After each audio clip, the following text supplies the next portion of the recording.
Quelque part sûr, cap sur nos rêves d'aventure.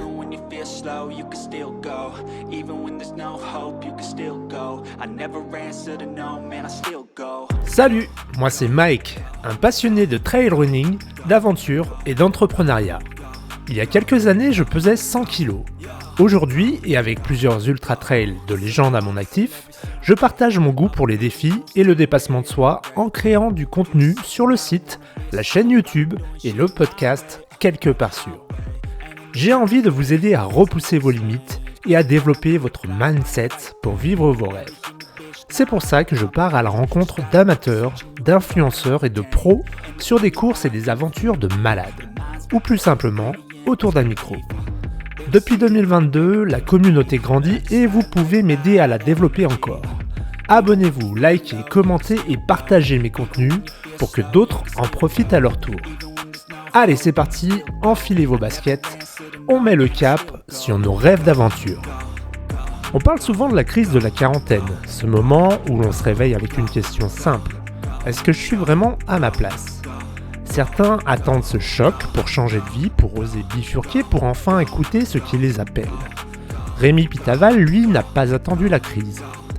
Il avait choisi une voie rationnelle, solide, logique, sécurisante, tout était cohérent sur le papier.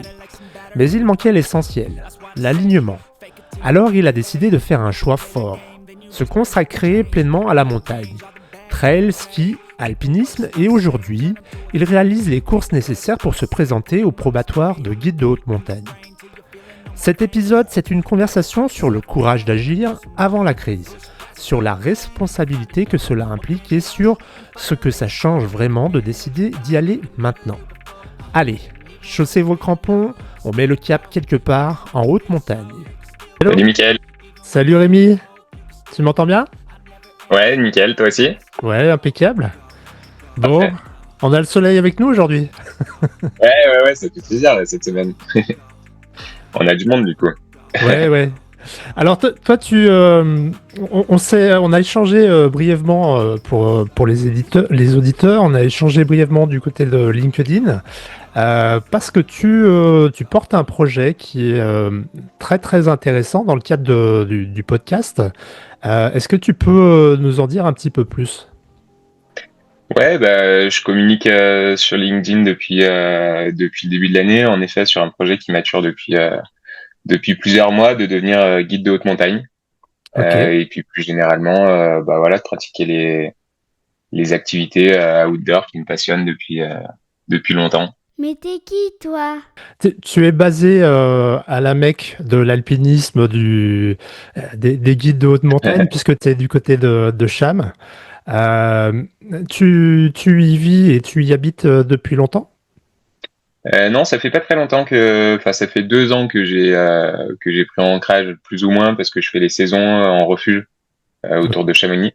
Ok. Mais à la base, non, je suis stéphanois. Enfin, je suis né à Saint-Étienne, moi, et j'ai grandi dans un petit village en Auvergne, à Sainte-Sigolène, Ok. pour ceux qui connaissent. Et donc, c'est plus par adoption que de naissance.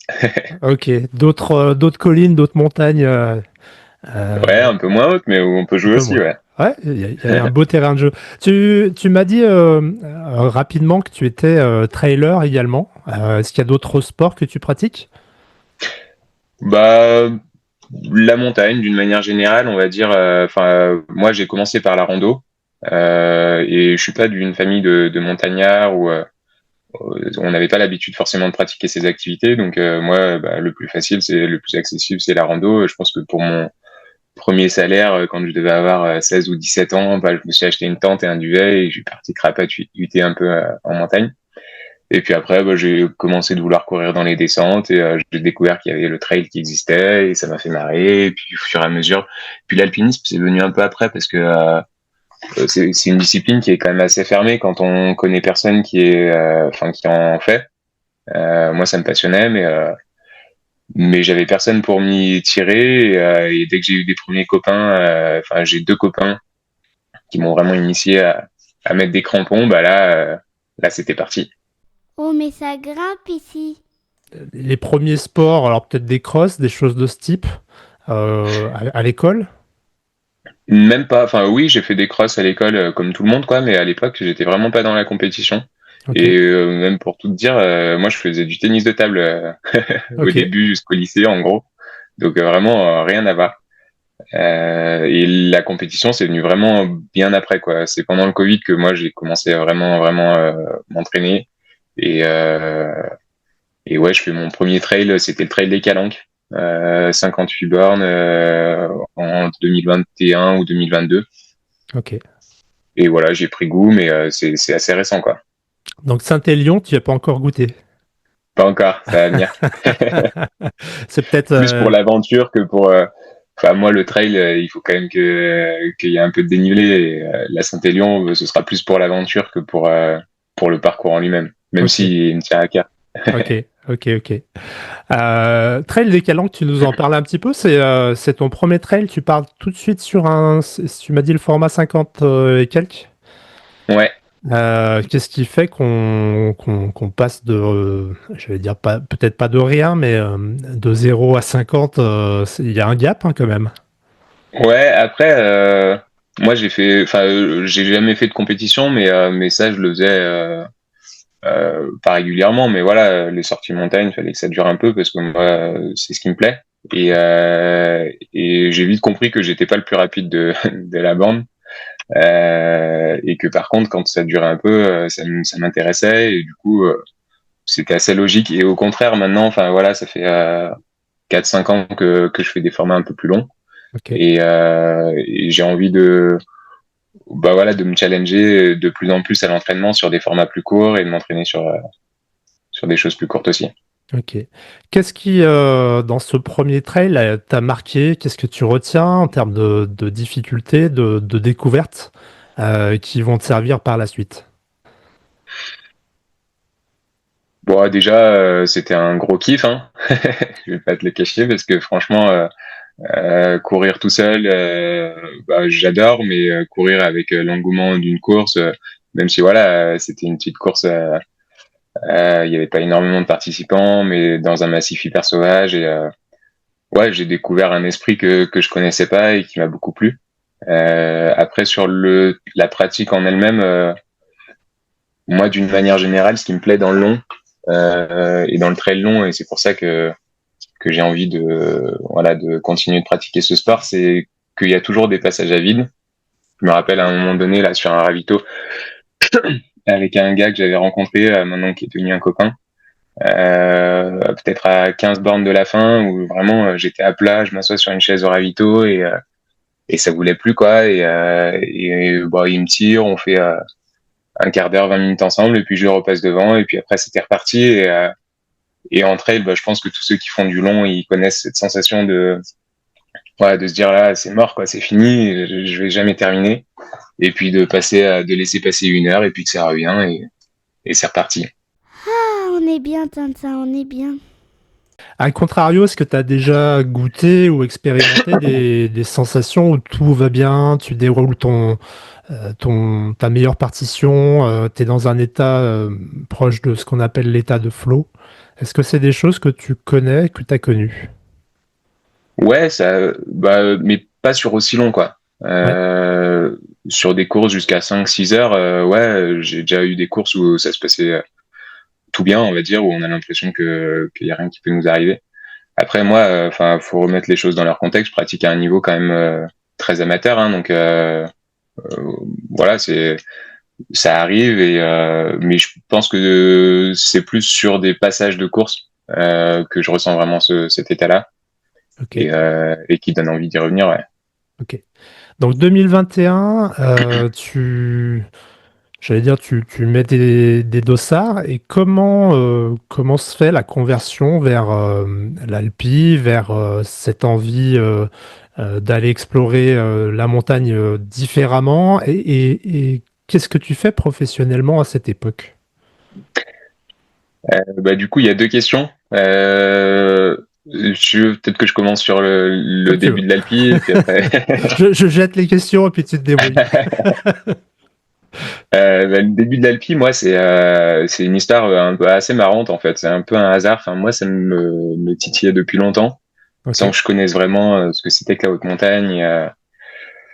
Et voilà, j'avais envie de découvrir ça, mais personne pour forcément m'initier. Et je sais plus en quelle année c'est, mais je crois que c'est 2022, début 2022, l'hiver 2022. J'étais parti dans un refuge, le refuge du Bois, au fin fond de la Vanoise, pour faire du ski de rando. Ok. Il y a le domaine de la Plagne pas loin, donc je m'étais dit que j'irais tourner un peu là-dessus. Et je discute avec un saisonnier, Antoine. Enfin, le patron du refuge me met en contact avec le saisonnier et il me dit bah ouais, lui aussi il fait du ski. Et Antoine, il me dit bah demain je pensais aller faire, je sais plus ce que c'était, Belle Côte, je crois, ou quelque chose comme ça, mais je veux pas y aller tout seul. Est-ce que ça te dit qu'on y aille? Moi, le ski de rando, c'était pour faire un peu de sport à côté l'hiver quand on peut pas trop courir, quoi. Je dis bah ouais, carrément, ça me chauffe. Donc on part, c'était complètement inconscient parce que bah, j'avais jamais mis de crampons. Je sais même pas si j'avais un casque, mais voilà, globalement, j'ai débuté vraiment la pratique. Et bah, Antoine, il me tire et je reviens de ce. Bon, on n'arrive pas au sommet. Hein. Sur les premières difficultés, on bute et tant mieux, c'était mieux comme ça. Mais on passe quand même une belle journée en montagne. Je rencontre une belle personne et quand je reviens, bah, je me dis que c'est là que je veux être. Et j'achète 2 quarks et une paire de crampons, un casque et à partir de là, bah, j'ai commencé de rencontrer d'autres personnes et notamment un autre copain, Noé, qui m'a appris beaucoup de choses, qui m'a initié vraiment à la discipline. Il faisait partie des équipes fédérales du club alpin, Ok. donc une démarche vraiment pédagogique. Et maintenant, il a monté sa boîte avec un autre associé dans le domaine de de la pédagogie pour former des gens à la montagne. Et bah, c'est comme ça que j'ai tout appris, on va dire. Ok. Donc professionnellement et physiquement, t'es encore basé du côté de Saint-Étienne. Et Tu fais quoi non, professionnellement, là, je suis déjà à Paris. Moi, à j'ai Paris? fait un parcours assez. J'étais pas trop mauvais à l'école, donc même si ça m'intéressait pas forcément toujours, j'ai continué mes études et à la sortie de mes études, j'ai suivi la suite logique, on va dire. J'ai fait une école de commerce et puis je suis rentré en banque chez BPI France à Paris. Ok. Ensuite, j'ai voulu me rapprocher de la montagne, donc j'ai été muté à Bourg-en-Bresse, mais c'était pas encore la montagne, mais c'était plus proche que Paris. Donc là, à ce moment-là, je suis encore à Paris. J'ai pas encore été muté à Bourg-en-Bresse. Et Ok. donc, je suis dans une grande banque, mais moi, je suis pas dans la partie bancaire à l'époque. Je suis à la direction de l'innovation. Donc, on accompagne des projets d'innovation. Voilà. Ok. Tu dirais que ta transition entre la passion pour l'alpinisme et le souhait de vouloir devenir professionnel de la montagne et vivre de cette activité, elle commence à mûrir quand? Ben, moi, je pense qu'il y a, enfin, des questions qui ont toujours un peu tourné dans ma tête, mais depuis très longtemps, hein, même quand j'étais étudiant, où j'étais là. Parce que j'étais pas trop mauvais à l'école, parce que c'était ce qu'il y avait de mieux et qu'on m'a toujours dit qui peut le plus peut le moins. Donc si tu veux si tu veux travailler dans le bâtiment ou si tu veux être boulanger ou si tu veux faire cuisinier, et va d'abord faire un bac+5 et ensuite tu auras tout le loisir de revenir voilà. Et ça c'est pas vrai en fait. Quand tu as fait un bac+5 en école de commerce, tu reviens pas parce que c'est trop dur de changer quoi. Donc je pense que enfin il y avait des questions qui tournaient depuis longtemps et quand j'ai commencé à les assumer, à me dire qu'en fait je voyais pas toute ma vie dans un bureau, même s'il y avait plein de choses qui me plaisaient dans mon ancien job, j'ai commencé d'ouvrir les portes. Donc je me suis inscrit, j'ai passé un CAP cuisine. Je suis pas allé au bout, mais parce que la cuisine ça m'intéressait beaucoup. Je me suis formé aussi dans le bâtiment et puis au bout d'un moment je me suis dit mais en fait ce qui me passionne, c'est la montagne. Il y a des métiers qui existent là-dedans, et en plus, j'aime bien la transmission. Pourquoi pas me consacrer à fond là-dedans, quoi. Ok. Donc ça a Cette, été assez progressif en fait, et ouais, ça a pas commencé par la montagne, quoi. Pour moi, ça a plus été les métiers manuels. J'avais envie de faire un truc plus concret. ok. Euh, ouais. Ok. Et le côté proximité du public ou du contact avec le client potentiellement, dans ces métiers manuels, tu l'avais ou pas forcément? Alors dans le métier manuel, non, parce que là, c'était vraiment à titre perso. Ok. Dans la cuisine, pour le coup, beaucoup plus parce que moi, mon expérience en cuisine, c'est travailler dans des refuges. Donc Ah, ok. là, Ouais. on va passer du monde, hein. Ok. Ok. Ok. Et pour le coup, je pense que le déclic, il a aussi eu lieu à ce moment-là parce que bah, j'ai fait du coup, c'est ma 4e saison en refuge là. Euh, Au début, je suis venu dans un refuge parce que bah, je venais de quitter mon job à Paris, enfin du coup à Bourg-en-Bresse après, mais dans la banque. Et j'avais envie d'un métier plus concret. Je suis venu en refuge parce que j'avais envie de vivre à la montagne. Et le déclic, il a aussi eu lieu en me disant, mais en fait, là, je suis à la montagne. J'étais au refuge de la Flégère, donc face aux Grandes Jorasses, face aux Drues, en plein milieu des montagnes. Et je passais 3 mois et demi là-haut. Je faisais moins de montagne que mes potes qui bossaient toujours à Paris, qui revenaient de week-end en l'été et qui avaient le temps de faire vachement plus de trucs que moi parce qu'en fait, moi, je vivais à la montagne, mais mes jours de repos, j'étais trop claqué et j'allais dormir, quoi. Si tu avais une bonne acclimatation, mais tu n'en profitais pas, quoi. Voilà. Ok. Ok. Euh, le fait de passer du temps en altitude, ça développe des capacités respiratoires qui peuvent être aussi intéressantes pour le sport de haute montagne. Ça, c'est quelque chose que tu as senti? Ouais, alors le refuge de la Flégère, on est à un peu moins de 2000, Ah oui, donc 1900, ouais, ouais. 1870. Idéalement, il Donc faudrait être même si 2000-2005. ouais, ou encore au-dessus, quoi. Ouais, ok, Enfin moi, après ça dépend vraiment des personnes, hein, mais moi les effets de l'altitude, je les ressens vraiment au-dessus de 3005. ok, En dessous, je trouve que c'est marginal quand même. On ok. a un peu moins de souffle, on dort peut-être un peu moins bien si on dort au-dessus de 3000, de 3000, mais voilà, au-dessus de 3005, là, ça commence à vraiment se sentir. On va rentrer un petit peu plus dans le technique et puis dans l'aventure pour parler des premiers sommets qui t'ont intéressé et comment tu évolues vers ces sommets et est-ce que tu peux nous parler un petit peu de quelques sommets emblématiques, enfin surtout pour toi, qui ont été comme des petites étapes dans ton parcours, dans ton cheminement finalement. Ouais, moi, le premier sommet, peut-être dont j'ai envie de parler, c'est le Pilat. Enfin, c'est pas un sommet, c'est un massif, mais au-dessus de Saint-Étienne, entre Saint-Étienne et Lyon. Et ça a rien d'un vrai sommet d'alpiniste, on va dire. Mais je pense que c'est là où j'ai commencé vraiment d'avoir envie d'être dehors. Moi, je viens d'une famille, voilà, on avait du côté de ma mère une ferme familiale dans le Pilat. Et mon enfance, j'ai toujours vu mes grands-parents des deux côtés faire leur jardin, mon père faire son jardin. Enfin, j'ai passé beaucoup de temps dehors avec eux et je pense que c'est là que je me suis rendu compte que j'avais quelque chose, voilà, où j'avais envie de voir l'horizon, quoi. Ok. Et, euh, et donc je pense qu'il y a beaucoup de choses qui ont commencé là. Et après, quand j'ai commencé de faire de la rando, le massif que j'adorais, c'était le Beaufortin, parce que c'est la montagne Milka, le Beaufortin. Enfin, quand on imagine la montagne quand on est enfant, on imagine des belles prairies, des vaches, des cloches et le Mont Blanc au fond. Et tout ça, c'est le Beaufortin. Enfin, et en plus, pour le trail, c'est des jolis chemins, c'est magnifique. Enfin, moi, c'est vraiment un massif que j'ai adoré.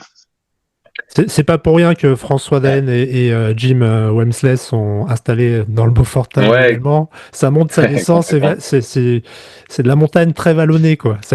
Ouais, Il y a des beaux ouais. Et puis en alpages. plus, bon après, il y a l'effet réseau aussi. Je pense que quand il y a François Daen qui s'installe quelque part et que Jim s'installe et que Simon Duguay et que tout le monde est au même endroit, bah, ça facilite aussi les choses. Mais c'est vrai ils ont un truc sur l'endurance et puis il y a la pyramide aussi l'hiver, Exact. qui fait Exact. que ce massif il est hyper attractif pour des gens qui aiment l'endurance. Mais ouais, moi le Beaufortin, ça a commencé par là et puis après, dans le chemin, moi j'ai fait mes études à Grenoble, donc la Ok. Chartreuse. C'est aussi un massif qui me plaît beaucoup pour le coup, qui est très sauvage, qui est moins haute montagne, mais qui est pratique parce qu'on peut courir toute l'année là-bas, enfin quasiment. Par rapport à là maintenant à Chamonix, je suis obligé de prendre la bagnole pour descendre en vallée pour aller courir. Donc je fais du ski. Mais la Chartreuse, bah, ça a l'avantage de partir de Grenoble à 300 mètres d'altitude et du coup, on peut courir toute l'année. Donc ça, c'est cool. Et après, ben moi, l'Alpi, ça a commencé avec le Mont Blanc quand même. Enfin, moi, j'ai eu une fascination pour ce sommet-là. Noé, il a un chalet, il a une maison de famille aux Ouches, sur le début de la voie normale à Bellevarde, sur le début de la voie normale du Mont Blanc. Et, euh, et son challenge, bah, c'est de le faire en one shot en partant ou en revenant à la maison, quoi. Et moi, bah, ça me... Enfin voilà, et puis le fait que ce soit le plus haut sommet d'Europe. Alors maintenant, j'ai un peu plus de distance avec ce sommet parce que bah, je me rends compte qu'il y a un tourisme de masse aussi qui s'y installe et qu'il y a beaucoup de gens qui font des erreurs parce que le moment il est là et en fait il y a plein d'autres montagnes autour plus sauvages, plus intéressantes même au niveau technique. Mais voilà, je pense que le Mont Blanc et puis moi la première fois que je l'ai gravi c'était tout seul. Donc ce sommet-là il aura toujours quelque chose de particulier. Ok. Comment on en vient progressivement, j'imagine, à se faire des sommets tout seul? Parce que tu évoques cet aspect-là. Est-ce que y a quand même une dimension risque à apprivoiser, de la technique à connaître pour se lancer sur des défis d'ascension? Euh, Comment tu deals avec cet aspect justement sécurité et peur et risque? Ouais, alors il y a plusieurs choses. Enfin, en fait, le risque en montagne, la montagne pour moi c'est de la gestion de risque. Et on va se mettre dans un environnement où, enfin, l'alpinisme en tout cas, mais le trail aussi d'une autre façon où on va gérer des risques plus liés au corps, à notre corps. Il y a moins de risques objectifs, quoi, les risques qui sont liés à la pratique de la montagne. Mais en tout cas, quand on pratique ces activités-là, pour moi, bah, on apprend au fur et à mesure de notre pratique et on construit notre couteau suisse, quoi. Et à un moment donné, à toutes les situations, bah, il faut être en mesure de prendre du recul, de voir un petit peu tous les risques sur la map là qui sont autour de nous et de prendre le couteau suisse et de gérer les risques les uns après les autres. Donc être tout seul, bah, ça fait grossir certains risques, ça en fait diminuer d'autres. Et comme dans toutes les activités, bah, être tout seul, enfin voilà, pratiquer, ça comporte un certain nombre de risques et il faut les appréhender, quoi. Dans les risques les plus importants en montagne, bah, il y a le risque humain. Donc quand on est tout seul, bah, on réduit par 2 ou par 3 le risque par rapport à si on est 2 ou 3, quoi. Mais par contre, bah, il y a plein d'autres risques qu'on peut pas gérer quand on est tout seul et du coup, voilà, il faut avoir un peu d'expérience et un peu de maturité et pas se lancer là-dedans tout seul dès le départ. Ça, c'est Ok. sûr. L'esprit de cordée, dont on parle beaucoup en Alpi, ça c'est Mm. quelque chose que tu découvres à quel moment? Au tout début, quand tu fais tes premiers sommets euh, avec ce collègue-là? Ouais, clairement. Mais même, je pense que l'esprit de cordée, il est à plein d'endroits ailleurs qu'en montagne.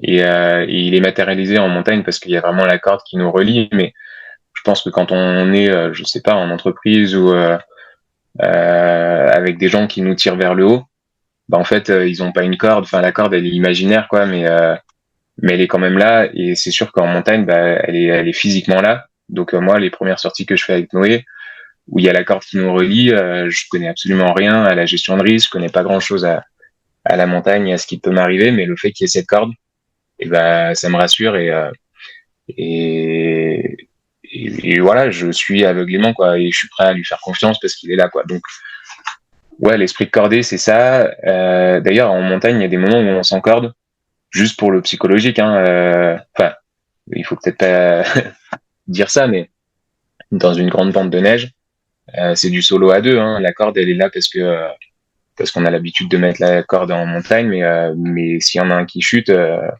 les deux chutent. Donc la corde là, voilà, il y a des moments où elle est là pour l'esprit de cordée et pour matérialiser cet esprit de cordée, et c'est pas, ça sert pas à rien. Je pense que vraiment, c'est un vrai intérêt.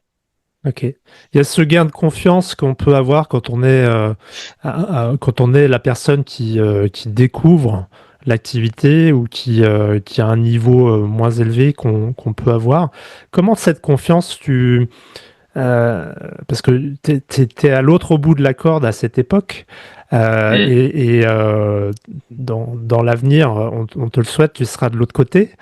Euh, Comment se fait la bascule et l'envie de dire, bah ouais, ok, j'ai envie de passer de l'autre côté de la corde, d'être devant et d'emmener, faire découvrir un sommet, un parcours à une personne ou à un groupe de personnes. Bah, il y a deux choses. Il y a d'un côté vouloir être de l'autre côté de la corde et de l'autre côté vouloir emmener des gens. Donc pour répondre à la première question, vouloir être de l'autre côté de la corde, je pense que c'est ce qui fait la différence, en tout cas dans ma perception, entre faire du tourisme et faire de la montagne, quoi.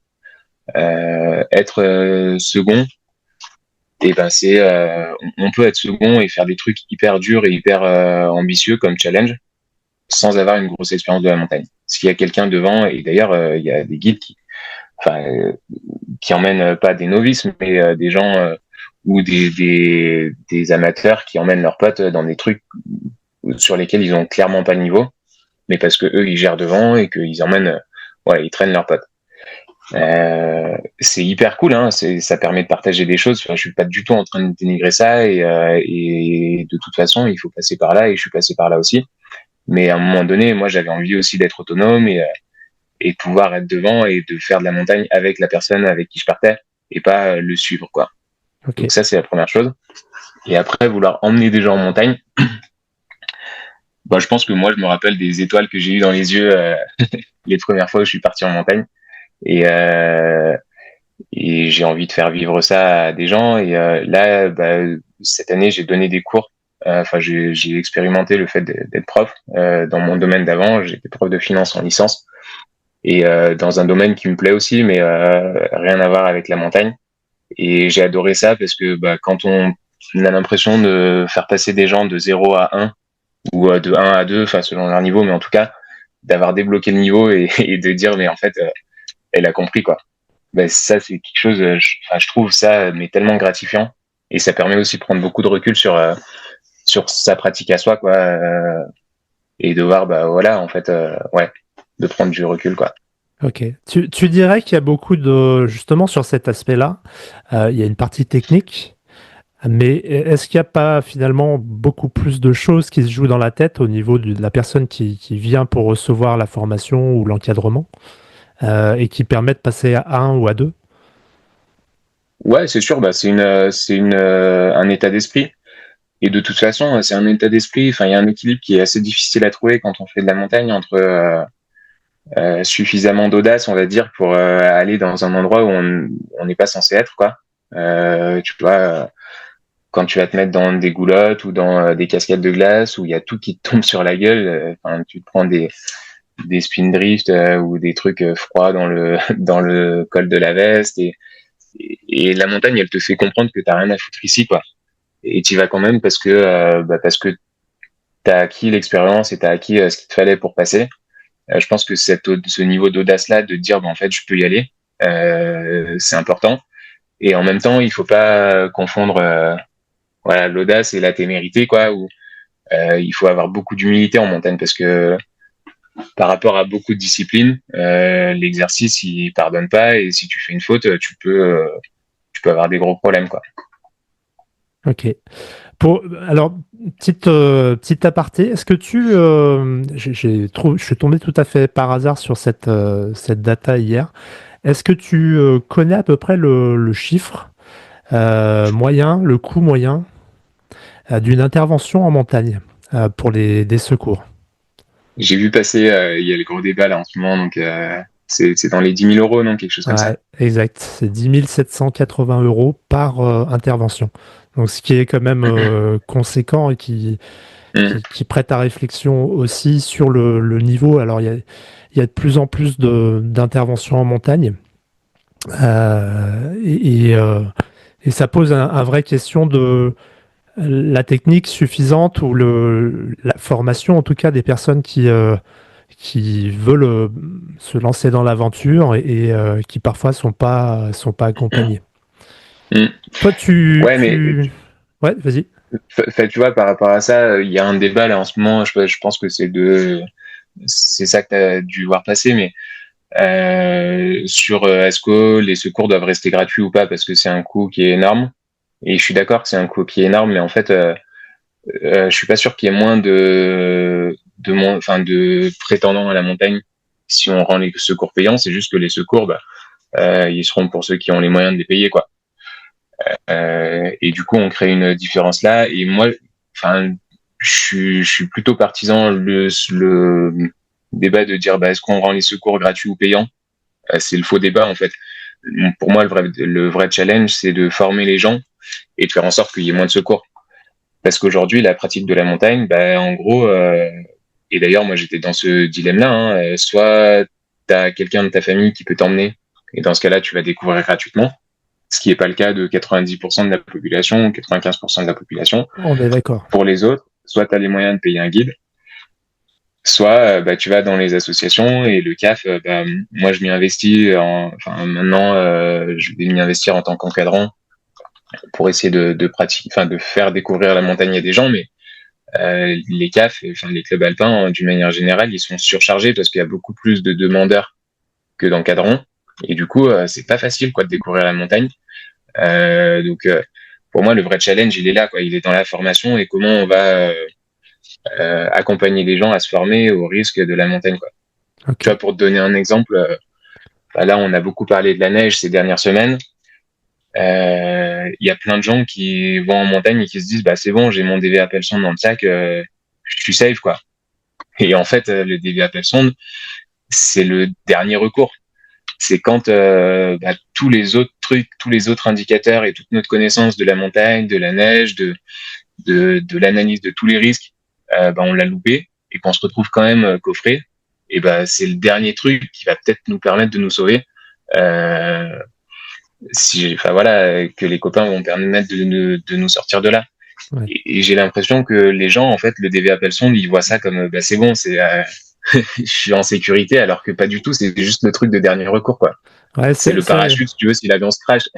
ouais, c'est exactement J'allais faire une analogie avec la voiture, c'est l'airbag dans la voiture, mais si t'as pas le permis, voilà, ça sert à rien. Voilà, exactement, exactement. Et du coup, voilà, il y a un vrai challenge pour moi de former les gens, de dire, en fait, voilà, vous voulez sortir en montagne en hiver, achetez-vous un DV Appel sonde, ça c'est sûr, il faut avoir un airbag dans la voiture, mais avant, allez D'accord, passer le permis, quoi. c'est ça. Exact. Et du coup, créer aussi des structures. Et du coup, si on revient au point de départ qui est l'aspect financier, et comment on va aider des structures à se développer et pour permettre aux gens de se former et faire en sorte qu'il y ait moins de secours derrière, quoi. Ok. Bon, belle transition que tu m'offres sur l'aspect formation. On va revenir un petit peu sur ce que tu peux trouver dans ta formation pour devenir guide de haute montagne. Comment ça se passe? À quelle porte tu frappes?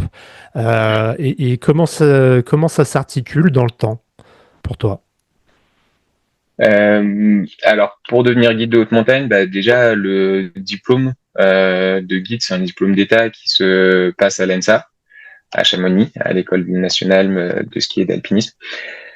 Pour entrer à l'ENSA, il faut passer l'examen probatoire, qui comporte un certain nombre d'épreuves en été et en hiver. Et pour s'inscrire à l'examen probatoire, il faut remplir une liste de courses qui valide une certaine expérience montagne, d'une grosse cinquantaine de courses. Une course en Alpi, si t'as plutôt des trailers sur le sur le podcast, c'est une sortie en montagne, quoi. C'est l'ascension d'un sommet par une voie spécifique, et d'un sommet ou pas d'ailleurs, c'est une voie, quoi. Et donc ça, c'est pour s'inscrire à l'examen. Moi, j'en suis dans cette phase-là. J'en suis dans la constitution de ma liste de courses. Donc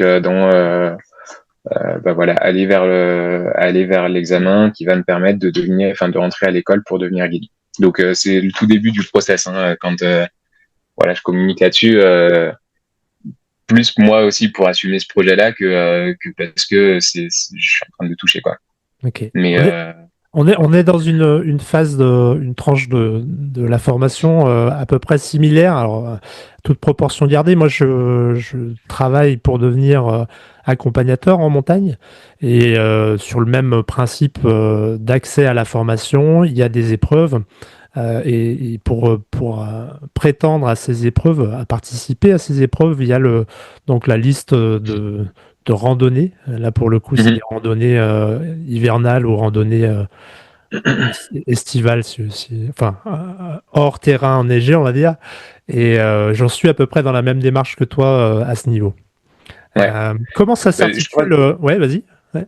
ouais, l'examen, il est assez, enfin, il y a beaucoup de similitudes entre l'AMM et le guide. Je crois Ouais. que côté AMM, il y a une connaissance du milieu montagne qui est plus poussée que sur le guide, où on va devoir maîtriser plus la connaissance de la faune, de la flore, pour transmettre ça aux participants, alors que sur le guide, c'est plus des aspects sécurité. Ouais. Donc c'est complémentaire les deux, mais ouais, je crois que l'examen est assez C'est similaire, axé assez proche, quoi. faune et flore pour les AMM, ouais, effectivement. Mm. Et technique de ta partie. Donc, tu es, sur cet aspect-là. Tu dirais Mm. que tu as complété combien de courses? Moi, dans ma formation, je fais partie d'une équipe avec le club alpin français, une équipe fédérale qui m'accompagne enfin, sur la partie sécurité en fait. Il y a dans toutes les régions des équipes fédérales qui sont cofinancées par le CAF et par la fédération régionale. Et ça en fait, moi, ça me permet, enfin, de cocher un petit peu toutes les cases de sécurité, voilà, d'avoir un guide qui nous forme sur tous ces aspects-là, dans toutes les disciplines de la montagne. Moi, je suis pas dans une démarche, et d'ailleurs, c'est ce guide-là, d'ailleurs, Yoann, qui me conseille de réfléchir comme ça, de me dire, ben, c'est bon, j'en suis à 30% de la liste, ou j'en suis à 40% de la liste, ou j'en suis à 70% de la liste, il me manque telle course, telle course, telle course, il faut que j'aille cocher ça. Parce que quand on rentre dans cette démarche-là, déjà, ben, on voit la montagne comme un examen. Et pour moi, la montagne, c'est avant tout une manière de sortir dehors, d'explorer, de découvrir les limites de mon corps, de ma technique, les limites physiques aussi, enfin voilà, et sur quoi j'ai besoin de travailler. Et à partir du moment où on rentre vraiment dans une logique de cocher, il y a des biais, et du coup on se rajoute des risques, je pense, euh, dans un environnement où il y a déjà beaucoup de risques à gérer, quoi. C'est un petit Ok. peu comme si tu veux le mec qui vient de l'autre bout du monde pour gravir l'Everest et qui va gravir l'Everest. Et où je dis l'Everest comme une image, mais non, en fait, tu graviras l'Everest si à ce moment-là, quand tu y es, il y a les condis pour le faire, il y a la fenêtre météo, toi, tu es en forme, t'es pas malade, etc. Et si toutes les conditions sont réunies, et ben, tu vas gravir l'Everest, ok. Mais si il faut pas gravir l'Everest à ce moment-là, il faut aller faire une balade au lac qui est à côté, ou bien faire un autre sommet, ou faire autre chose, et ben, ce sera très cool aussi, quoi. Ouais. Et Il y a comme un bon vin, ou un bon fromage, il y a un temps de maturation et il y a un temps ouais. pour tout. Et Et effectivement. d'ailleurs, moi, j'ai appris ça au fur et à mesure en planifiant un peu mes sorties, tu vois, en me disant, en réfléchissant au calendrier, en me disant, tiens, ben, ce week-end-là, je suis dispo, ben, on va faire ça, on va aller faire du ski. Et en fait, c'est pas comme ça qu'on réfléchit en montagne. Enfin, en tout cas, je pense, c'est plus de dire, bon, ben, j'ai du temps à tel moment, et puis on verra 3 jours avant ce qu'on fait. Et 3 jours avant, bah, si il est tombé 3 mètres de neige comme ces dernières semaines, et ben, en fait, on va pas faire du ski, on va aller faire du dry tooling à Servoz, et puis ce sera très cool aussi. Et c'est pas du tout ce qu'on avait prévu, mais et du coup, enfin voilà, la liste, il faut, en tout cas, moi, je la vois comme ça, pas comme un certain nombre de trucs à cocher, mais plus comme un bagage d'expérience à emmagasiner en montagne. Et toutes les sorties en montagne, elles vont compter dans ma liste, peut-être pas dans celle du programme, mais moi, dans mon bagage d'expérience. Alors, on va parler un petit peu de cette notion de rapport au temps, plutôt du côté de la structure, de la formation. C'est-à-dire qu'on a évoqué la partie amont, où le temps, on va prendre le temps pour faire ses courses et puis maturer son projet aussi, parce qu'il y a aussi cet aspect-là. Mais quand on va basculer cette fois sur l'examen et le déroulé après examen, comment ça se structure? Je pense que ça peut intéresser les auditeurs de savoir un petit peu qu'est-ce qui se passe, qu'est-ce qu'il y a dans ce corps de formation, qu'est-ce qu'on retrouve dans ce parcours pour devenir guide de haute montagne. Est-ce que tu peux nous en dire un petit peu plus? Et je pense que je t'en parlerai avec plus de précision dans quelques années. Oui. Mais globalement, l'examen en lui-même, il y a une partie hivernale où il y a des épreuves de ski, de secours sous avalanche, et puis une épreuve estivale avec de l'escalade, de la de la maîtrise des outils crampons, cramponnage, tout ça. Et après, donc ça permet de devenir aspirant guide. Donc il y a un premier stage et ensuite on peut emmener des clients, mais avec un certain nombre de restrictions sur l'altitude, sur la difficulté des courses, etc. Mais déjà à partir de ce moment-là, on peut emmener du monde en montagne en étant rémunéré parce que c'est ça le enfin ouais emmener du monde en montagne contre rémunération, c'est ça le titre de guide quoi. Et à partir de là, on a des stages avec l'ENSA pour valider de la technique, du secours en montagne, enfin des premiers secours. Euh, ouais, il y a pas mal de modules à valider, mais dans le détail, je t'en dirai plus quand je l'aurai passé. Ok. Tu, concrètement, physiquement, ça se passe où? Ça se passe du côté de Chamonix? Ça se passe du côté de Prémanon? Comment ça se passe pour toutes ces formations? Est-ce que tu as un aperçu ou une idée de où ça va être localisé? L'école, elle est à Chamonix. Ouais, ok. Donc après, les stages, il y a beaucoup de choses qui se passent autour quand même. Ok, Mais ouais, je pense que dans le massif du Mont Blanc, quoi, d'une manière générale, 80% des stages se passent ici. d'accord. Comment tu travailles parce que j'imagine que tu fais tes sorties, il y a le CAF qui peut t'aider aussi, tu as des rencontres ou des collègues qui te transmettent des choses. Comment est-ce que tu te formes, toi aussi, sur l'aspect technique, sécuritaire que tu évoquais? En fait, je pense que c'est au début valider des bases. Et donc ça, j'ai été super content de le faire avec le CAF parce que du coup, on a un guide qui nous a vraiment encadré la formation et qui nous a dit parce que en fait, la montagne, il y a l'ENSA qui donne des grandes directives de on fait ça dans cette situation-là, etc. Mais de un, ça évolue tout le temps. Ça évolue tout le temps. L'ENSA elle-même met à jour les pratiques parce que le matériel évolue, parce que on a de nouvelles connaissances sur les choses. Et du coup, un guide qui a passé son guide il y a 20 ans, c'est pour ça qu'il y a des renouvellements, enfin des recyclages qui existent, c'est pour remettre à niveau parce que les méthodes évoluent. Notamment sur les relais. Avant, je crois que c'était les Autrichiens qui faisaient les relais d'une certaine manière et nous on les faisait d'une autre manière. Et en fait, maintenant l'ENSA a dit que les relais points fixes c'est mieux dans beaucoup de situations et donc c'est le genre de truc qui évolue et du coup Alors, c'est bien d'avoir des les relais, on va le préciser quand même pour ceux qui ne sont pas habitués, c'est en escalade, hein. Un point d'encordement où tu vas évoluer jusqu'à ce point pour pouvoir, j'allais dire, repasser une longueur de corde. Alors, tu vas l'expliquer ouais. peut-être mieux que moi, mais voilà. Non, mais c'est ça l'idée. Le relais, c'est un point intermédiaire où quand on doit faire une voie sur plusieurs longueurs, on fait la première longueur, on arrive au relais et on fait venir le second et ensuite on part sur la deuxième longueur.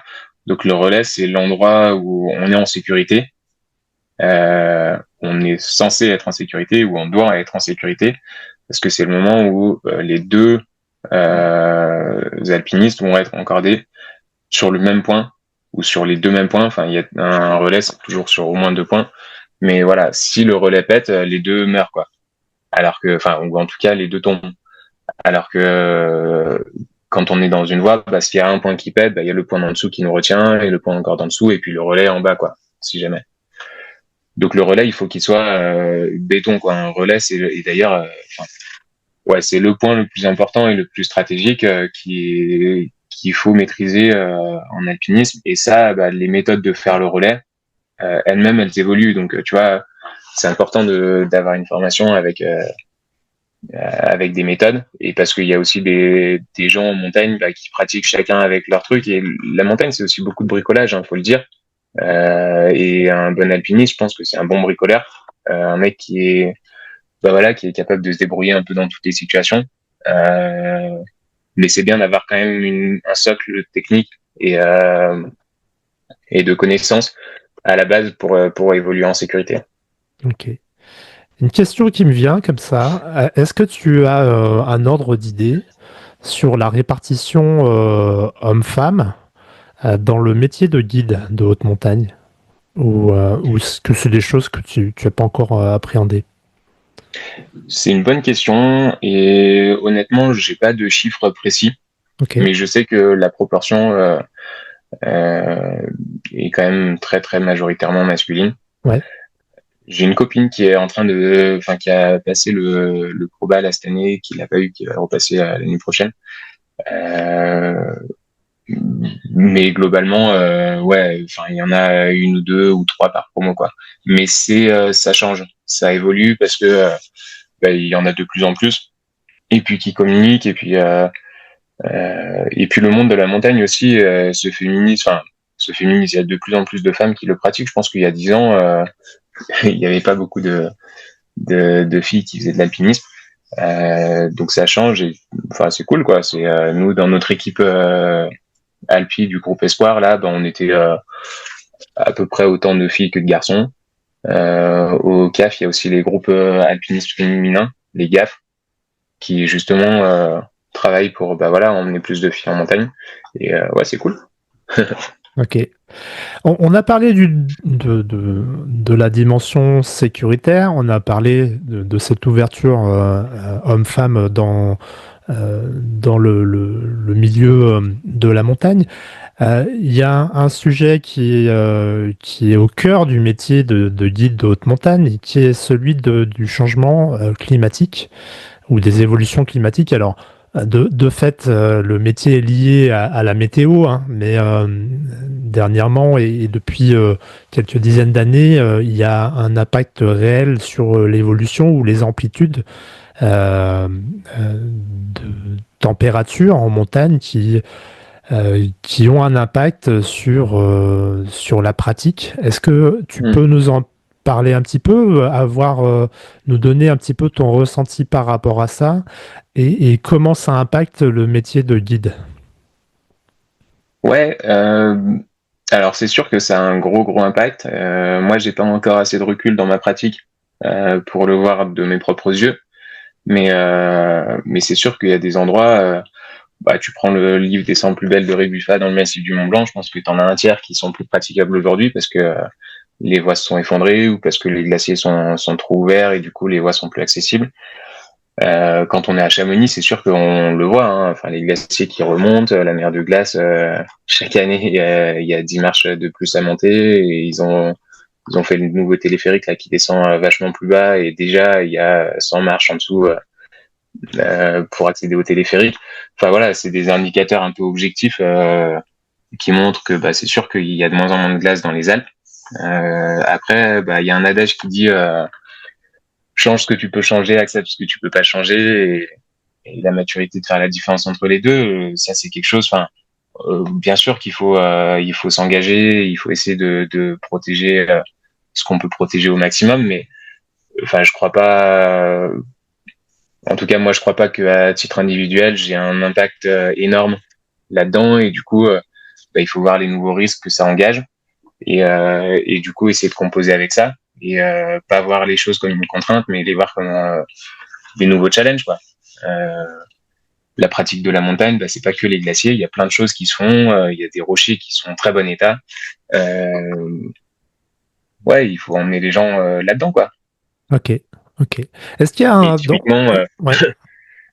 peut-être que le massif du Mont Blanc et peut-être que les courses de glaciers purs qui font l'alpinisme dans l'idéal de beaucoup de personnes, ce sera peut-être un peu moins praticable à l'avenir, ou en tout cas avec plus de risques. ou différemment, mais il y a des belles voies de rochers dans la Chartreuse où ça fait très longtemps qu'il y a plus de glace et qui sont probablement beaucoup moins impactés par le réchauffement climatique. Et l'alpinisme, c'est aussi ça, quoi. Ok. C'est aller voir plus loin. Une belle transition Ouais. encore vers dernièrement tes explorations. Tu t'as quitté la vallée de Chamonix pour aller explorer d'autres terrains de jeu à l'étranger. Est-ce que tu peux parler un petit peu de cette expérience, cette aventure que tu as menée? Tu parles de Je crois que l'Amérique du c'était Sud ou... Slovénie, non? Je crois que c'était. Ah oui, oui, oui, oui, récemment, on est parti en Slovénie, ouais. Ok. En gros, c'est ouais, toujours dans le cadre de l'équipe Espoir du CAF. Ouais. Euh, en gros, ça se structure en 2 ans. Une première année avec tous les stages, avec le guide, où on apprend les bases, techniques, théoriques. Et sur la deuxième année, on fait une expé où on va dans un endroit qu'on connaît pas et où on essaie d'appliquer un maximum de choses qu'on a apprises pendant les 2 ans. Donc nous, on avait choisi de faire une expé hivernale en Slovénie. La Slovénie, c'est assez bas en altitude, c'est les Alpes juliennes, c'est la fin de l'arc alpin, à la frontière entre la Slovénie, l'Autriche et l'Italie. Et c'est un endroit qui se prête particulièrement à l'alpinisme hivernal d'habitude parce que il y a un climat continental qui fait qu'il fait froid là-bas, même en basse altitude. Donc ça maintient les conditions de glace assez stables. Et il y a peu de précipitations généralement parce que c'est un climat continental, donc il neige pas beaucoup et du coup la nivologie est plus facile à appréhender d'habitude. et et pas cette année. Cette année, on est arrivé déjà la semaine avant. Le refuge nous a dit que il était tombé plus d'1,50 m de neige en altitude, donc il y avait beaucoup de choses qui se faisaient pas. Enfin, c'était très compliqué et on voyait qu'ils étaient un peu paniqués. Enfin, ils ont peut-être une gestion du risque différente de la nôtre aussi, mais on voyait qu'ils n'avaient pas l'habitude d'avoir ces conditions-là. Et en effet, quand on est arrivé, il y avait beaucoup de neige et il en est retombé beaucoup pendant notre séjour. Donc, on n'a pas pu faire tout ce qu'on avait prévu. On était parti pour faire de la glace, pas mal de choses d'escalade hivernale. On a surtout appris à gérer les risques liés à la nivologie. Mais c'est ça aussi la montagne. Et on est parti que 10 jours. Donc en 10 jours, les conditions, elles n'ont pas le temps de se stabiliser suffisamment. Et c'est de l'adaptation. C'est comme ça. Ouais, t'approfondis certainement d'autres aspects que t'aurais abordé avec peu de profondeur finalement, et qui te permettent de rentrer un peu plus en détail sur ces domaines-là. Ouais, et tu vois, par rapport à ce que je disais tout à l'heure sur le fait que c'est pas nous qui disons, en fait, on va prévoir ça à ce moment-là et on va le cocher. En fait, on peut bloquer une date, pas de souci. On peut dire, on a envie d'aller à un endroit. Et la suite, c'est la montagne qui va nous dire, à ce moment-là, ce qui est possible de faire, ce qui est pas possible. Et si on veut y aller quand même, à nos risques et périls, quoi. Mais moi, c'est pas ma vision des choses, quoi. Il faut être patient. La montagne, elle va pas bouger, elle va nous attendre et on reviendra quand ce sera en meilleures conditions. Elle sera encore là. Ouais.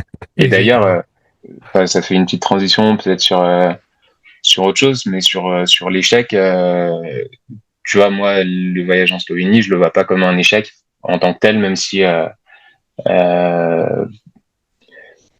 n'a pas pu faire ce qu'on aurait voulu. Plus comme un but en alpinisme, un but, c'est quand on n'atteint pas le sommet. Et en fait, un but, c'est pas un échec, quoi. C'est pas parce que tu vas pas au sommet que tu rates ta sortie. Au contraire, si tu reviens au parking, c'est que ta sortie elle est réussie, que t'es au sommet ou pas, quoi. Ouais,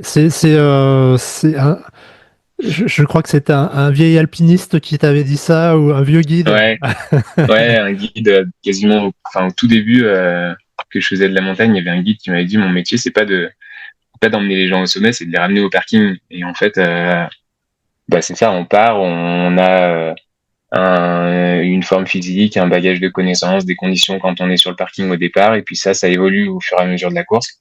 Et si on voit que ça évolue trop négativement, la réussite, c'est d'avoir le courage de dire, en fait, maintenant on n'a plus les conditions réunies, on redescend, et c'est ok. Et il faut, il faut, vraiment encourager ça.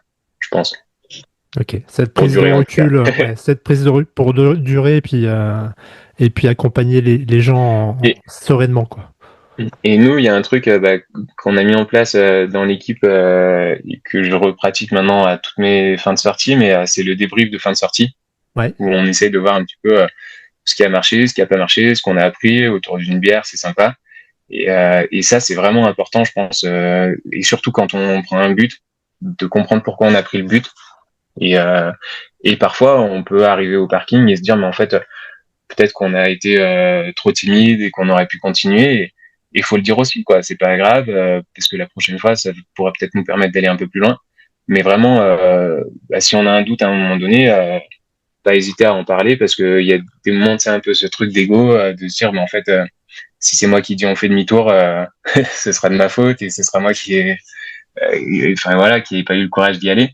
Et en alpinisme, il faut pas que, il faut pas qu'il y ait d'ego, quoi. ok. C'est pas une discipline qui laisse trop de la place pour l'ego, je pense. Il y a une vraie sensibilisation à la communication, cet aspect-là, à Ouais, dire ce qu'on ressent et le verbaliser pour que l'accordé ou le groupe l'entende et on ait conscience aussi. Ok. ouais, ouais, complètement. Mais c'est valable dans la vie en général, hein. Moi, d'ailleurs, enfin, la montagne, pour moi, c'est l'école de plein de choses et ça nous apprend beaucoup de choses sur le reste de la vie. Mais la communication, dire en fait ce qu'on ressent, ce qu'on a envie, ce qu'on n'a pas envie à un moment donné, et pas seulement se laisser porter par le groupe, c'est hyper important. Et en montagne encore plus parce que, bah, encore une fois, on joue encore quand même avec nos vies, quoi. Et c'est une discipline. Enfin, il y a pas beaucoup de sports. C'est Elias Minerio, je crois, qui disait que ouais, il y a pas beaucoup de sports où en fait tu mets ta vie en jeu, quoi. Mm. Et enfin, tu vois, c'est comme si le pilote de Formule 1, en fait, il a mal au ventre, il a pas le goût d'y aller, il ne le dit pas, et il monte quand même dans sa voiture et il prend quand même son shot d'adrénaline et une fois sur deux, bah, ça va passer, et puis la deuxième fois, ça va pas passer parce qu'il était pas dans le coup. S'il fait ça, bah, en fait, il va pas durer longtemps, quoi. Et je pense qu'en montagne, c'est un peu pareil. Il faut pas avoir peur de communiquer. Au contraire, c'est vraiment sain de dire si on se sent à l'aise ou pas et ce qu'on ressent et ce qu'on perçoit des conditions, quoi. Ok. Ok. Il y a un gros travail sur ouais, les émotions et le partage de ces émotions.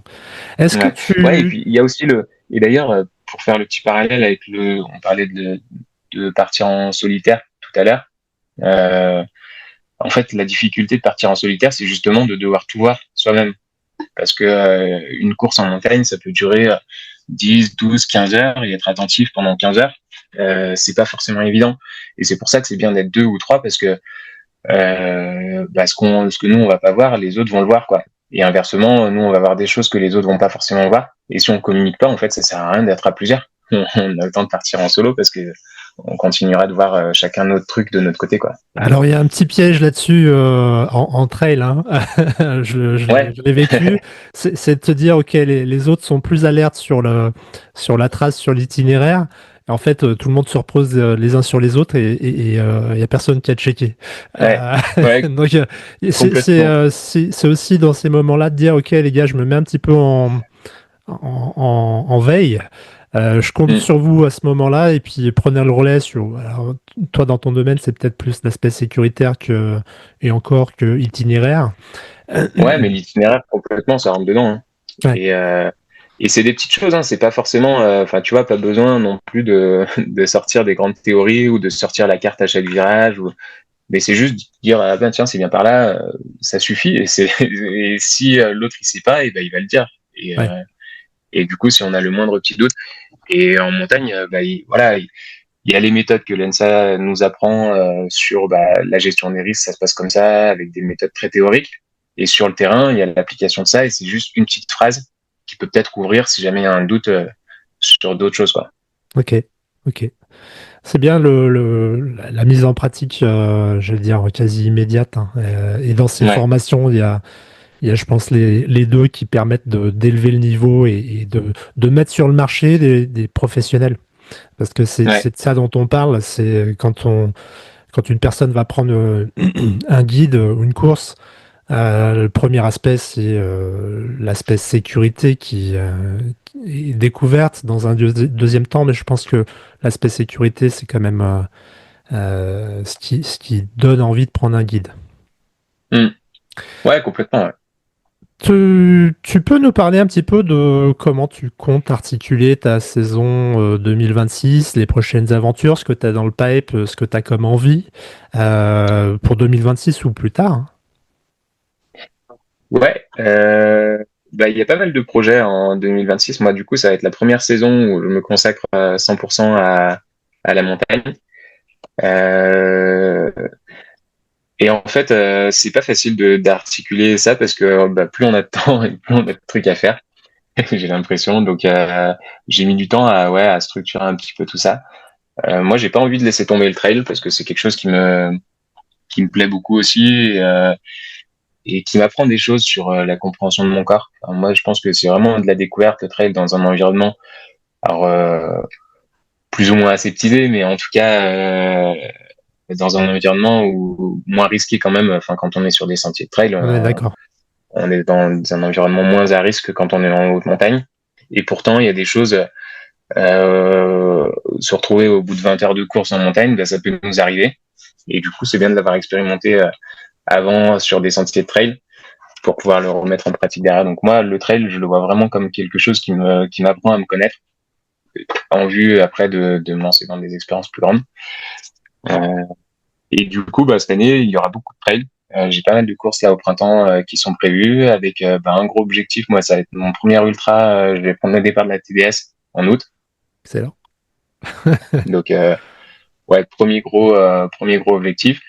Et ensuite, bah, quelques jours plus tard, je pars au Népal à l'automne pour expérimenter la très haute altitude. Où Ok. bah, je pars faire le Manaslu avec un copain qui est guide népalais et qui m'emmène du coup là-bas. Et l'objectif, bah, ce serait de gravir le Manaslu sans oxygène en tout cas et avec le maximum d'autonomie sur place. Ok. Alors, je sais que l'altitude, c'est pas forcément le critère qui révèle la technicité d'une voie. Mais juste pour situer, Manaslu, c'est à quelle altitude à peu près? Le Manaslu, c'est 8163.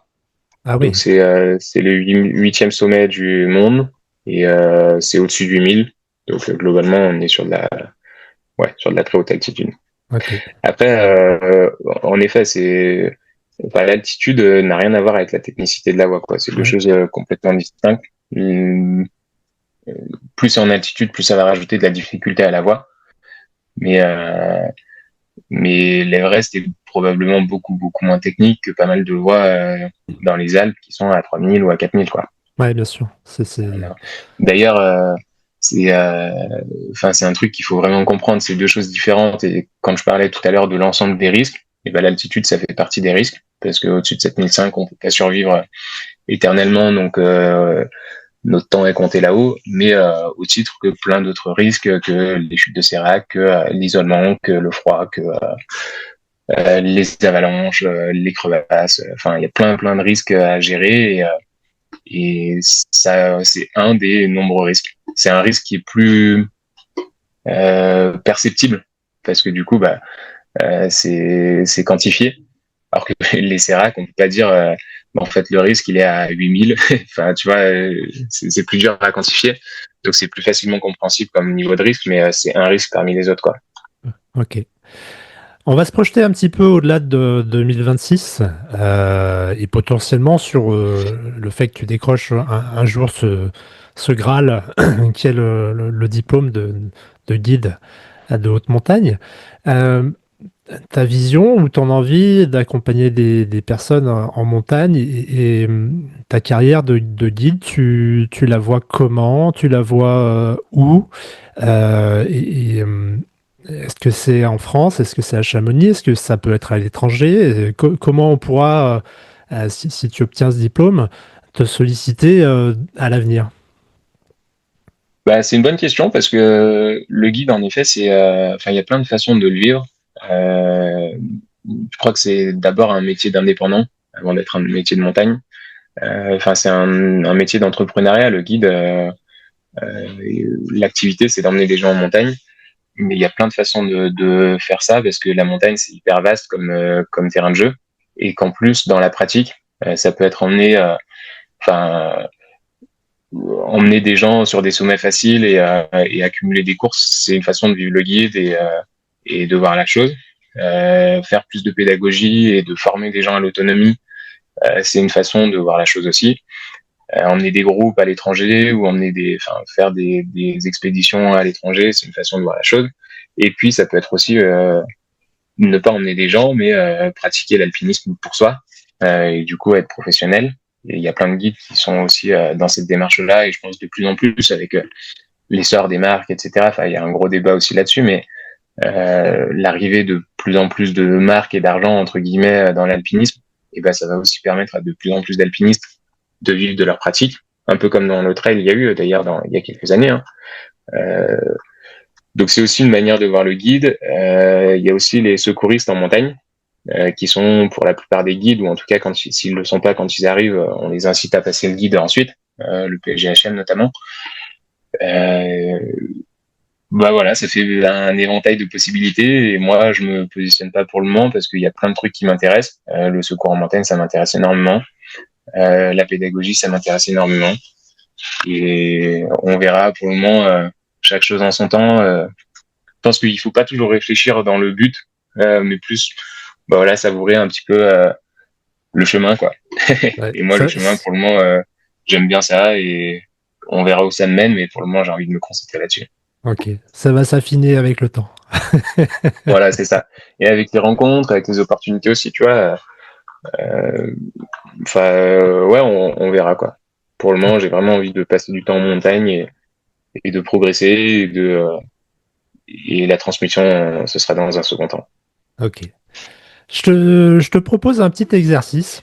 Ça va être de nous faire découvrir un spot que tu aimes particulièrement, et que tu nous emmènes un petit peu quelque part sur cet endroit, sur cette voie, sur ce sommet, en pleine nature. Est-ce que tu pourrais alors, nous partager cet endroit, nous décrire un peu ce lieu, le moyen d'y accéder, ce que tu ressens quand tu es à cet endroit-là, et essayer d'utiliser un petit peu les cinq sens, le goût, enfin peut-être pas le goût, hein, mais pourquoi pas, hein. Ça dépend si tu partages un casse-croûte au sommet, mais voilà, nous faire ressentir un petit peu cette expérience au travers du micro. Ouais, bah comme ça, instinctivement, je pense à la terrasse du refuge des Grands Mulets. Pour ceux qui connaissent pas le refuge des Grands Mulets, c'est le refuge de la voie historique du Mont Blanc, qui est à 3000 et quelques, je crois. Et maintenant, c'est une voie qui se pratique plus qu'en ski parce qu'on passe à la jonction, qui est la jonction de plusieurs glaciers sous le refuge, et qui se pratique plus l'été parce que le glacier est trop ouvert, justement. On parlait des changements climatiques tout à l'heure, bah, ça fait partie des impacts, mais du coup, c'est un endroit qui se pratique en hiver et à ski aujourd'hui, et jusqu'en mai ou juin, ou ouais, fin juin, selon les conditions. Et bah, je pense à cet endroit pour plusieurs raisons. Déjà parce que moi j'y ai été plusieurs fois, et que c'est un de mes refuges préférés, je pense, dans les Alpes, parce qu'il est hyper isolé. C'est un endroit où on est au milieu des séracs, sur un petit éperon rocheux. Il y a des glaciers de part et d'autre, et il est un peu inaccessible parce il y a une petite arête pour traverser l'éperon, pour accéder au refuge. Donc même si c'est pas difficile, ça lui donne du cachet. Cette terrasse, en général, on y arrive dans l'après-midi, quoi. Mais du coup, on voit le coucher du soleil. Il fait froid, mais il fait pas non plus. On est en sécurité, quoi. On est au refuge, on est avant les difficultés. Et du coup, c'est un paradoxe de, ouais, l'excitement de avant le sommet, et en même temps le repos qu'on va avoir pendant la nuit, qui va être courte. Il y a les toilettes de ce refuge, c'est marrant parce qu'ils sont dehors, donc il faut sortir sur la terrasse, et puis il y a une petite cabane au bout qui se jette directement sur le glacier. Donc ça donne un côté un peu exotique au truc. Et ouais, moi je me rappelle de plusieurs soirées que j'ai passées sur la terrasse de ce refuge à regarder les séracs et ouais, à me dire que je suis bien. Ok. Bah, en tout cas, ça donne envie d'aller explorer ce petit bout de, Ouais, ce c'est beau. petit bout Et de en plus, montagne. c'est la voie du Mont Blanc, mais le fait que ce soit à ski, que ce soit quand même un peu plus technique que la voie normale par le goûter, bah, c'est moins fréquenté aussi. Et Ok. moi, bah, en février dernier, j'y étais, on était avec des copains, on était tout seuls là-bas. Il n'y a pas d'eau, il n'y a pas d'électricité, il n'y a pas de réseau, il n'y a rien. Il n'y a que nous et notre pécho et nos petites soupes et la montagne. Et ça, Parfait. c'est énorme. Dernière question, Amy. Comment est-ce qu'on peut t'aider? Ben, moi, j'en suis. Bon, c'est une bonne question aussi. Euh, non, Je, bah déjà, je essayer la de me pose, suivre parce que je la pose à tous les invités. Et c'est vrai qu'il ouais, il marque un petit temps de réflexion quand même. moi, j'essaie de communiquer de plus en plus, bah, du coup, sur LinkedIn pour le moment. Ok. Je me mettrai peut-être à d'autres réseaux, mais je suis pas. Enfin, c'est pas forcément instinctif pour moi de faire ça et j'essaie de le faire déjà parce que moi, je suis un grand consommateur de ce type de contenu et que je me dis que si j'ai des choses à partager, bah, peut-être que je peux faire vibrer d'autres personnes à travers ça. Et puis parce que bah, malgré tout, ça va me donner peut-être de la visibilité qui me permettra de voilà de soutenir des projets plus tard. Et moi aujourd'hui, c'est un peu ce que je recherche, voilà, de gagner de la visibilité. Donc bah, me suivre. Et puis si jamais il y a des gens qui veulent me soutenir, j'en serais aussi ravi. Mais pour le moment, j'en suis un peu à cette étape-là. Ok. Gagner en visibilité pour planter des petites graines pour demain. C'est ça. Ouais, parce que c'est un vrai aspect et intéressant aussi d'en parler, c'est comment demain tu vas trouver des clients. Parce que faire des courses, c'est une chose, mais Ouais. avant de faire les courses, faut trouver des clients pour les emmener. Et c'est vrai qu'il y a un vrai débat enfin, autour de ça, tu vois. Je repense il y a Blaise Agresti qui s'était positionné là-dessus. Blaise Agresti, c'est une figure un peu de l'Alpi et du secours en montagne, qui maintenant, enfin, qui est guide aussi et qui a été chef du PGHM de plusieurs endroits et maintenant qui a une boîte qui s'appelle Mountain Pass,